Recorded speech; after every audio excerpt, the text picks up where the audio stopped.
ایک شخص حضرت امام جعفر صادق رحم اللہ سلام اللہ کی خدمت میں حاضر ہوا، دور سے دیکھا اور دور سے دیکھ کے اس کے بارے میں فرمایا، اے شخص اگر میرے پاس نہ آ تو اچھا ہے، آیا ہے تو آ جا۔ خدام اٹھے اس کو روکنے کے لیے، خدام اسے روکنے کے لیے خدام اٹھے، فرمایا اسے آنے دو۔ جب وہ بیٹھا تو کہا کہ تیری پیشانی پہ شقاوت لکھی ہوئی ہے، بدبختی لکھی ہوئی ہے۔ دو افراد ہیں، یا سعید ہیں یا شقی ہیں۔ میرے آقا سرور کونین صلی اللہ تعالی علیہ وسلم کی دعائیں ہیں باقاعدہ ایسے لوگوں کے لیے جو اگر شقی ہیں، اللہ ان کو سعید بنا دے، ان کو سعادت مند لوگوں میں شامل کر دے۔ ایسے لوگ جن کے لیے تیری نظر رحمت ہے، تیری خوشخبریاں ہیں، اور جن کے لیے تو نے جنت کو آراستہ کیا ہے۔ فرمایا تو خاموش بیٹھ جا، بیٹھ گیا اور کہنے لگا کہ آپ نے میری پیشانی کو پڑھ لیا، بس میں اسی لیے آیا ہوں، بس میں اسی لیے آیا ہوں اور آ کے آپ کی خدمت میں۔ کیا ایسا ممکن ہے کہ میری یہ شقاوت ختم ہو جائے؟ درک شقاء قرآن میں ہے، حدیث میں ہے، وسوء القضاء وشماتۃ الاعداء جہد البلاء، اللہم انی اعوذ بک من جہد البلاء ودرک الشقاء وسوء القضاء وشماتۃ الاعداء۔ ممکن ہے؟ ہاں ممکن ہے، ممکن ہے۔ تو پوچھا کیسے؟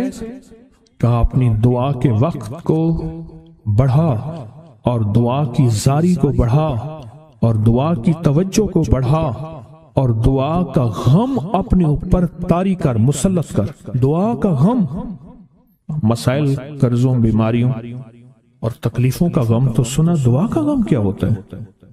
دعا کا غم یہ ہے کہ آج کے دن میں نے اللہ جل شانہ سے کتنی دیر باتیں کی اور اللہ سے کتنی دیر میں اللہ کو منانے میں لگے اور کتنی دیر اللہ کے خزانوں سے لینے میں لگے۔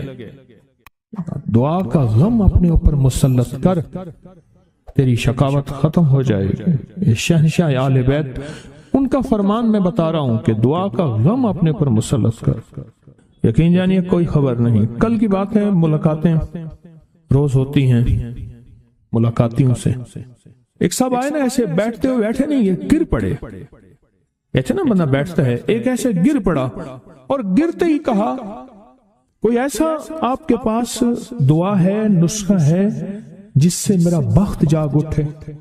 الفاظ ہیں، یقین جانیے میں چپ کر کے بیٹھ گیا۔ کہنے لگا میرے پاس، پھر اس کے آپ دیدہ ہو گیا، کہا مجھ سے بالکل ناقص، نہ بولنے کا فن، نہ جاننے کا فن، نہ کھانے کا، نہ پینے کا، کوئی سلیقہ نہیں، بے سلیقہ ہیں، ایسے ہاتھ ڈالتے ہیں سونا ہو جاتا ہے۔ اور میرے ساتھ وہ لوگ ہیں کہ مجھے جو آپ سوچ نہیں سکتے کہ میری پہنچ کن لوگوں کے ساتھ ہے، پر آج تک بھی جہاں میں نے ہاتھ ڈالا ہے مٹی ہو گیا۔ چاہتے ہیں آج جادو، بندشیں، حالات، مشکلیں، پریشانیاں، ناکامیاں سورج ڈوبنے سے پہلے حل ہو جائیں۔ تو دنیا میں جس کونے میں بیٹھے ہیں، یا آپ تسبیح خانے میں، مستورات بھی ہیں، مرد بھی ہیں، اگر آپ چاہتے ہیں ماشاءاللہ، ہوائیں ہیں، پنکھے ہیں، ایگزاسٹ ہیں، موسم اپنی سختیاں اور تلخیاں دکھا رہا ہے، یہ قدرت کا نظام چلتا رہے گا، لیکن تسبیح خانے نے آپ کی راحت و سکون دینے کی کوشش کی ہے، پر کوشش پوری کر نہیں سکے۔ دعویٰ نہیں کہ آپ کو راحت دیں، آپ کا احترام ہو۔ میں خود سارا دن پھرتا رہتا ہوں، مجھے اس بات کا احساس ہے کہ راستے میں چلتے لوگ کہتے ہیں مجھ سے ہمیں ہاتھ ملا، ہم سے گلے مل، ہمیری بات سن لے۔ میں ان سے معذوری اور مجبوری کا درخواست کرتا ہوں، یہ ساری آپ کی خدمتوں کے لیے تو بھاگ دوڑ کر رہا ہوں، ورنہ پیر تو بیٹھے ہوتے ہیں، لوگ ان کے پاؤں دبا رہے ہوتے ہیں، ایئر کنڈیشن لگے ہوئے ہوتے ہیں، اور یہ تمہارا پیر نہیں فقیر ہے، یہ فقیر سارا دن فقیر بن کے میں تکونج مانگوں کرلاواں، ہر جگہ آپ کی راحت کا انتظام، کہیں آرام میں، کہیں کھانے میں، کہیں پینے میں، کہیں بیت الخلاء کی صفائی میں، کہیں لنگر میں۔ آپ شاہی مہمان ہیں تو آپ کا غلام ہوں، میں تو آپ کا خادم۔ امام زین العابدین کو ایک شخص نے دیکھا، دعا فرما رہے ہیں، دعا فرما رہے ہیں۔ اور دعا میں یہ کلمات بار بار پڑھ رہے ہیں، بار بار دہراتے ہیں، پلٹ پلٹ کے پڑھتے ہیں، لپک لپک کے پڑھتے ہیں، جھک جھک کے پڑھتے ہیں، ڈوب ڈوب کے پڑھتے ہیں، ٹوٹ ٹوٹ کے پڑھتے ہیں، اور غم کی کیفیتوں سے پڑھتے ہیں، دل کی گہرائیوں سے پڑھتے ہیں، ہاتھ اٹھا کے پڑھتے ہیں، پھر ہاتھ اوپر اٹھا کے پڑھتے ہیں، پھر دعاؤں میں جھک کے پڑھتے ہیں، پھر اٹھ کے پڑھتے ہیں، کیفیتوں کے ساتھ یہ الفاظ بار بار پڑھ رہے ہیں۔ وہ پیچھے بیٹھا رہا بیٹھا رہا بیٹھا رہا، بڑی دیر کے بعد وہ شخص اٹھا اور شہنشاہوں سے عرض کیا۔ جب دعا ختم ہوئی تو امام زین العابدین کی بارگاہ میں عرض کیا کہ آقا یہ فرمائیں، دعا تو ساری تھی، ان دعا کے ان بولوں کو اب بار بار کیوں فرما رہے تھے؟ تو عجیب بات فرمائی، فرمایا حدیث میں میں نے پڑھا ہے، میرے نانا حضرت محمد صلی اللہ تعالی وسلم کا فرمان ہے، جو شخص یہ کلمات پڑھتا ہے اس کا ثواب اللہ کے ہاں اور کوئی نہیں جانتا۔ اور ایک روایت میں ہے کہ اس کا ثواب اتنا ہے کہ فرشتے اس کے لکھنے پہ ٹوٹ پڑ، انسانوں اور جنات کی نسلیں ختم ہو جاتی ہیں پر اس کا ثواب ختم نہیں ہوتا۔ فرمایا غور سے سنیے گا، یہ سارا ثواب میں سارا کا سارا اپنے نانا کی بارگاہ میں بھیج رہا ہوں، اپنے ابا کی بارگاہ میں بھیج رہا ہوں، حضرت علی ان کے ابا تھے، ابا کی بارگاہ میں بھیج رہا ہوں، یہ سارا کا سارا فرشتوں کی بارگاہ میں بھیج رہا ہوں، اور ان کی خدمت میں بھیج کے کہتا ہوں کہ میرے لیے دعا فرمائیں۔ اور فرمائے جب بھی مجھے کوئی مشکل ہوتی ہے، کسی کی کوئی مشکل ہوتی ہے، میں یہ پڑھتا ہوں اور پڑھتا ہوں اور پڑھتا ہوں اور پڑھتا ہوں اور پڑھتا ہوں، میری مشکل ٹل جاتی ہے۔ اور میں آج صبح ایک سائل آیا تھا، مجبور بے قرار تھا، پریشان تھا، آج میں اس کے لیے پڑھ رہا ہوں اور انشاءاللہ شام سے پہلے اس کی مشکل ٹل جائے گی۔ اور راوی لکھتا ہے میں نے پھر سائلوں سے پوچھا، لوگوں سے پوچھا، تحقیق کی، فرمایا امام زین العابدین جس کے لیے بھی یہ دعا کرتے ہیں، پر کرتے کیسے ہیں؟ جو میں نے نقشہ کھینچا ہے ذرا اس نقشے کو غور سے سننا۔ کرتے کیسے ہیں؟ ڈوٹ کے، ٹوپ کے، وجدان سے، درد سے، کیفیتوں سے، غم سے، اللہ کے تعلق سے، اللہ کی محبت سے، اللہ کے دھیان سے، پوری توجہ سے بار بار یہی پڑھتے ہیں، پھر یہی پڑھتے ہیں، اور پھر ہدیہ کس کو پہنچاتے ہیں؟ یہ دعا، اس دعا کے رازوں کو ذرا سمجھ لیں۔ پھر میں دعا پڑھتا ہوں۔ پہلا راز جذبہ، وجدان، یقین، درد، سوز، ساز، کیفیات، پہلا راز یہی ہے، یہ سمجھ آ گیا؟ دوسرا راز، اس کو پڑھ کے اللہ اس کے حبیب کو، سارے فرشتوں کو، آل محمد کو، ان کو ہدیہ کرتا ہوں اور ان سے عرض کرتا ہوں کہ میرے لیے دعا فرمائے۔ یہ دوسرا راز ہے۔ ان دو رازوں کے ساتھ اس دعا کو پڑھتا ہوں، اور جس کے لیے پڑھتا ہوں شام سے پہلے اس کا مسئلہ حل ہو جاتا ہے۔ انہوں نے لفظ جو اختیار کیا عربی زبان میں، لفظ جو ملا ہے مجھے، اس کا ترجمہ یہ ہے کہ سورج اپنا منہ چھپائے اس سے پہلے اس کا مسئلہ حل ہوتا ہے۔ سورج اپنا منہ چھپائے یعنی شام سے پہلے اس کا مسئلہ حل ہو جاتا ہے، اس کی مشکل دور ہو جاتی ہے اور اس کی ناکامیاں ختم ہو جاتی ہیں۔ آج صبح ایک سائل آیا تھا، امام زین العابدین حضرت علی ان کا نام تھا، حسین کے بیٹے ہیں اور علی کے پوتے ہیں، فرمایا کہ علی فرماتے ہیں میرے پاس سائل آیا تھا، امام زین العابدین فرماتے ہیں دکھیارا تھا، غم کا مارا تھا، آج میں اس کے لیے دعا کر رہا تھا۔ اور پھر فرمایا میں جس کے لیے بھی یہ دعا کروں، سورج جس سے پہلے کہ اپنا منہ چھپائے اس کا مسئلہ حل ہو جاتا ہے۔ آج کی اس اختتامی محفل میں میں اس دعا میں لگا کے مغرب تک اس دعا میں لگاؤں گا۔ چاہتے ہیں اس میں دعا میں لگ جائیں؟ چاہتے ہیں وجد سے، کیفیتوں سے، پورے درد سے؟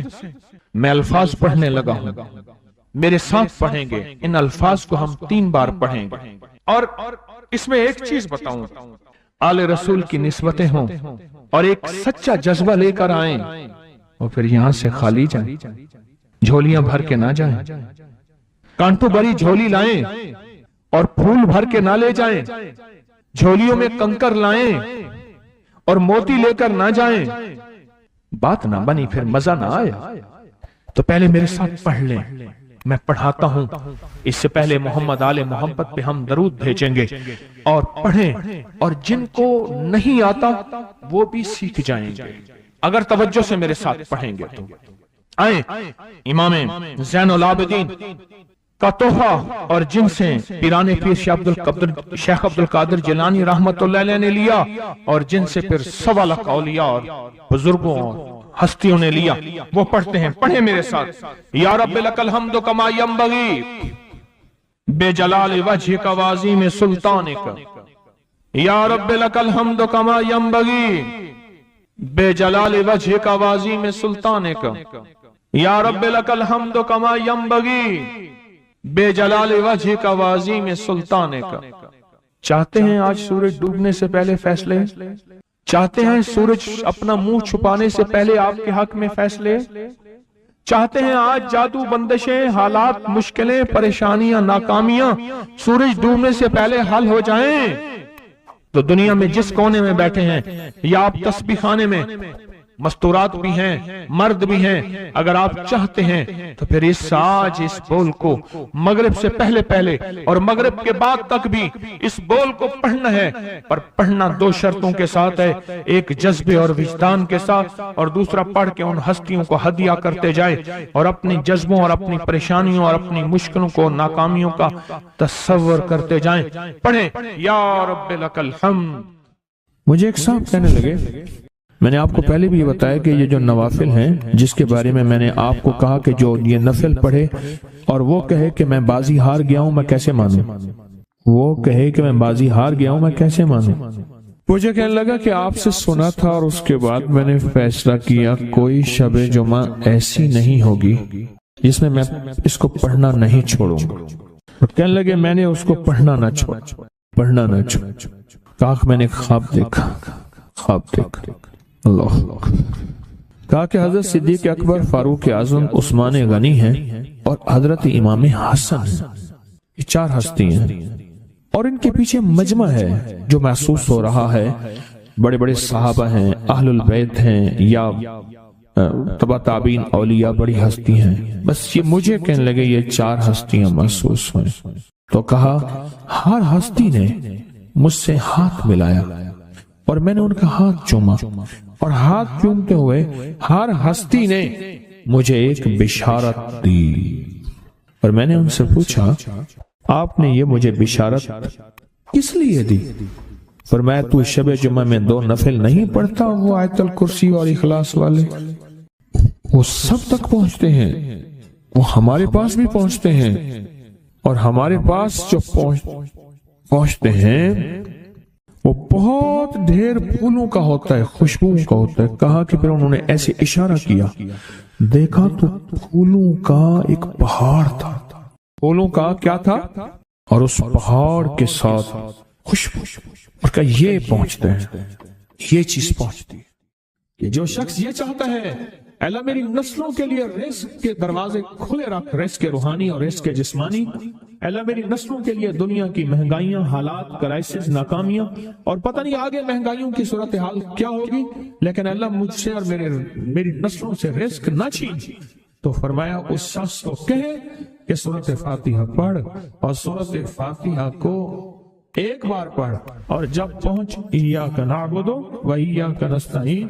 اس کو 40 منٹ ایسے وجدان، ایسے درد، ایسی کیفیت کہ کوئی دنیا کا کوئی فرد مجھے یاد نہ رہے سوائے اس کی ذات کریمی کے، اور اس کو دہرا دہرا دہرا دہرا، اس کو دہرا، اور کہا کہ میں نے وہ پڑھنا شروع کر دیا۔ شیخ حامد کوفی کہتے ہیں کہ کوفہ میں ہمارے ہاں ایک رئیس تھا، اور لوگ اس کے در سے کھاتے تھے، اور لوگ اس کے در سے بہت لیتے تھے، اور بہت سخاوت چلتی تھی، اور سنا تھا کہ اس کے والد بھی ایسے رئیس تھے، اور سنا تھا اس کے دادا بھی ایسے رئیس تھے، اور یہ بات سنی تھی کہ اس کے دادا نے کوئی عمل کیا تھا، اور ایسا نہیں، دادا کے بڑوں نے کوئی ایسا عمل کیا تھا جس میں اللہ سے نسلوں کے لیے رزق اور رزق کے خزانے منوائے تھے۔ کتنے لوگ ایسے ہیں، مال دولت چیزیں، ایسے حالات اور گردش میں آئے کہ ناموری سے گمنامی میں چلے گئے، مجھے یاد ہے کہ میں ٹاؤن شپ میں ایک بندے سے ملا، یہ بات ہے آج سے کچھ 27-28 سال پہلے کم و بیش۔ ایسے چھوٹا سا کمرہ تھا اور مختصر سی 2-3 کرسیاں، ایک ٹوٹی سی میز، اور کہا کہ میں لاہور میں میرا سکہ چلتا تھا، میرا نام یہ ہے۔ نام مناسب نہیں، رازداری زندگی کا پہلا حصہ ہے، اور میرا نام یہ ہے، اور میرا اپنا ذاتی جہاز تھا، اور یہ مال تھا، اور یہ چیز تھا، اور آج میرا حال یہ ہے کہ اگر میں دوائی لوں گا تو یہ بندہ پیسے دے گا جو ساتھ کھڑا تھا، میرے پاس دوا کے پیسے نہیں ہیں۔ مجھ سے ہمارے مخلص ہیں، وہ کہنے لگے کہ میرے والد جن کے پاس جاب کرتے تھے ان کا بہت بڑا کاروبار تھا، انہوں نے اس دور میں 14,000 کی گاڑی لی تھی نئی، اور پھر 16,000 کی گاڑی لی، نئی گاڑی۔ کتنے کی؟ 16,000 کی گاڑی لی، 100 کا نوٹ بانٹتے تھے، صبح سے شام تک، شام سے صبح تک لوگ لین لگا کے لیتے تھے، اور جس دور میں 250 روپے کے 5 مرلے جگہ ملتی تھی، 250 فٹ جگہ ملتی تھی، نہ 125 فٹ، 125 جگہ ملتی، 5 مرلے 250 روپے کی، اور وہ بیچتے تھے۔ اور پھر ایک وقت ایسا آیا ہر چیز ختم ہو گئی۔ میرے پاس ایک ڈرائیور تھا، وہ کہنے لگا کہ میرے مالک ہیں جن کے پاس پہلے میں کام کرتا تھا، ان کے حالات آ گئے تو میں نے آپ کے پاس آپ کی ڈرائیوری کی، اگر رمضان میں کوئی بچا ہوا لنگر ہو تو انہیں بلا لوں، آپ دے دیں گے؟ تو ہم رمضان میں مجمع آتا تو کوشش کی جاتی ہے کہ ان کو کھانا تازہ کھلایا جائے۔ تو میں نے کہا ٹھیک ہے، کہا کہ کچھ پیسے بھی ہو جائیں۔ میں کون ہے؟ کہا کہ فلاں لاہور کا، نہیں جانتے آپ؟ ہاں جانتا ہوں، اتنی بڑی سوسائٹی ہے، بڑی مالداروں کی۔ کہا یہ 28 مربع جگہ انہی کی تھی، اور آج سے 40 سال پہلے انہوں نے یہ جگہ بیچی تھی، اور اتنے کروڑوں میں اتنے میں بیچی تھی۔ اب وہ ایک چھوٹے سے مکان میں رہتے ہیں، سب کچھ ختم ہو گیا ہے، سب کچھ ختم ہو گیا ہے، اور ان کے گھر کھانا نہیں ہوتا، اور آپ اگر کھانا دیں گے تو ان کے گھر میں 2-3 وقت اچھا گزر جائے گا۔ میں اپنی نسلوں کے لیے تمنگری منوا لے، اپنی نسلوں کے لیے رزق منوا لے، اپنی نسلوں کے لیے وسعت منوا لے۔ تو کہے کہ مال بہت ہے اور نسلوں کے کام آئے گا، مال رکھنا جائز ہے، حلال جائز ہے، لیکن یہ شرط نہیں ہے کہ وہ رہے گا یا نہیں رہے گا۔ یہ میری ساتھ چوک ہے، یہاں کرتبہ چوک، یہاں 2 پلازے مجھے بندے نے بتائے، اب اس کے نہیں ہیں، کہا یہ اور یہ اس بندے کا ہے، فلاں نام کے بندے کا، اور اس کا آج کچھ نہیں رہا۔ اب وہ جس کسائی سے گلبرگ میں ہے، یہاں لاہور میں، جس سے بہت من و گوشت آتا تھا اور بڑے بڑے رئیس دعوتیں پکتی تھی، چپ کر کے جاتا ہے اور وہ کچھ پیسے اس کی مٹھی میں ڈال دیتے ہیں اور وہ اس سے زندگی کا گزر بسر ہوتا ہے۔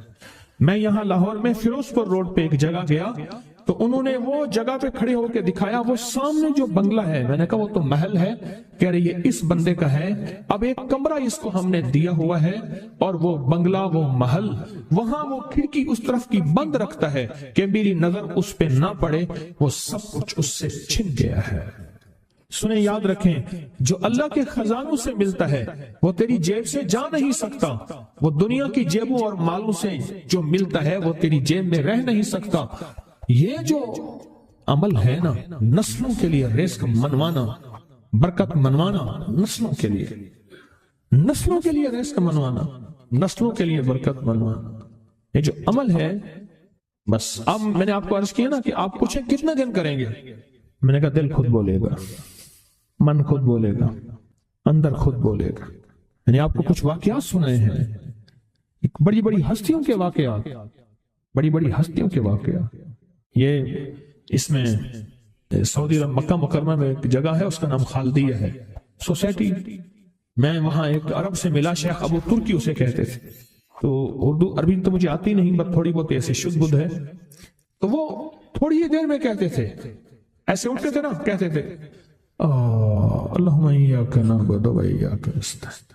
میری ان سے چند ملاقاتیں ہیں، بوڑھے تھے، بابے تھے، کہ ان کے بڑے آئے تھے، اصل میں خلافت عثمانیہ تھی تو ان کے بڑے ترکیہ سے آئے تھے، تو پھر مکے میں رہتے تو وہیں کے ہو گئے۔ ان کا جو خادم تھا وہ اردو بولنے والا تھا اور انڈیا کا تھا، اس سے میرا تعلق تھا، تو میں نے اس سے پوچھا، میں نے کہا تیرا جو ہے یہ بابا یہ کیوں پڑھتا ہے؟ یہ پتہ نہیں، میں پوچھ کیوں پڑھتا ہے؟ اس نے کہا جلالی بابا ہے تو کہے گا مجھ سے، میں نے کہا میرا کہے، اچھا وہ میرے اشارے دیکھ رہا تھا تو اس نے ابھی سے پوچھا کیا کہتے ہیں؟ اس نے ڈرتے ڈرتے کہا کہ جی آپ یہ کیوں پڑھتے ہیں؟ تو بڑا خوش ہو گیا، کہنے لگا پہلا بندہ ہے جس نے مجھ سے پوچھا، آج تک کسی نے پوچھا نہیں، پہلا بندہ ہے جس نے مجھے یہ پوچھا ہے۔ کہا جب ہم چھوٹے تھے ہمارے پاس بہت غربت تھی اور تنگ دستی تھی، تو میرے والد ہمیں بٹھا لیتے تھے اور ہم سورۃ فاتحہ پڑھتے تھے، اور جب پہنچتے تھے نا ایاک نعبد و ایاک نستعین پر، تو پھر اس کو میرے والد کہتے تھے دہراؤ، بہت زیادہ پڑھو، بہت زیادہ پڑھو، بہت زیادہ پڑھو، بہت زیادہ پڑھو۔ کام پڑھتے تھے، بہت زیادہ پڑھتے تھے، بہت زیادہ پڑھتے تھے، اور کہا میرے والد پھر دعا کرتے تھے اور ہم آمین کہتے تھے، اور میرے والد کہتے تھے چلو مبارک ہو، ہمیں جو ہے اللہ پاک وہ فلاں فلاں چیزیں، وہ حلاوے، وہ چیزیں کھلائیں گے۔ کہہ رہے ابے کو دیکھتے تھے، ابا جی ہمارے پاس تو پیٹ بھر کے روٹی نہیں ہے، آپ کہتے ہیں اللہ وہ کھلائے گا، وہ کھلائے گا، اور ابا ایسے خوش ہو جاتا تھا۔ کیوں؟ ابے کو یقین تھا کہ سورۃ فاتحہ اس کریم نے قبول کر لی اور میرا کام ہو گیا۔ وَمَن يَتَوَكَّلْ عَلَى اللَّهِ، آ میرے بندے میری ذات پہ بھروسہ کر کے دیکھ، میرے قریب آ کے دیکھ، مجھ سے دوستی لگا کے دیکھ تو صحیح، میں کر کے دکھاؤں گا۔